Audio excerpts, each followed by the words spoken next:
নমস্কার বন্ধুরা, আশা করি সবাই ভালো আছো। আজ আবারও একটি নতুন ভিডিও নিয়ে আমি চলে এসেছি। কয়েকদিন আগেই আমাদের বাড়িতে দাদা শ্বশুর মশাই এসেছিলেন, তাই আর কি আমি সকাল সকাল স্নান সেরে তাদের জন্য খাবার রেডি করতে চলে এলাম। সকালের টিফিনটা আমি রেডি করেছিলাম। দাদু এই প্রথমবারই আমার হাতের রান্না খেলেন। যাই হোক, উনি তো বললেন ভালোই হয়েছে। তোমাদের কেমন লাগছে দেখে অবশ্যই জানিও। এরপর আমরা সবাই একসঙ্গে গল্প করতে করতে সকালের টিফিনটা খেয়েছিলাম।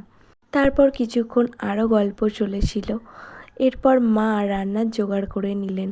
বাড়িতে গেস্ট এসেছে বলে কথা, তাই দুপুরের রান্নার দায়িত্বে আমি একদমই নেই। সমস্ত রান্না মাই করেছিল। আমি, বাবা আর ভাই গিয়েছিলাম ফার্মে। যাওয়ার পথে দেখলাম একটি আম গাছে আমগুলো সব হলুদ হলুদ হয়ে পেকে ঝুলছে। আর চোখে পড়লো একটা রঙ্গন ফুলের গাছ। দেখো, খুব সুন্দর না? ফার্মে তো সমস্ত কিছুই রেডি হয়েই আছে, শুধু পাখি আসারই অপেক্ষা। এরপর লাঞ্চে আমাদের কি কি মেনু ছিল চলো দেখে নাও। সেদিন হয়েছিল ভাত, নোটে শাক চচ্চড়ি, মাছের ডিমের বড়া ভাজা, মাছের ঝোল, এর সঙ্গে মাছের ঝালও ছিল। তারপর ছিল মাংস, আর শেষে ছিল আম। চলো, আজকের মতো ভিডিওটা আমি এখানেই শেষ করছি। দেখা হচ্ছে পরের ভিডিওতে। সবাই ভালো থেকো। ওকে, বাই।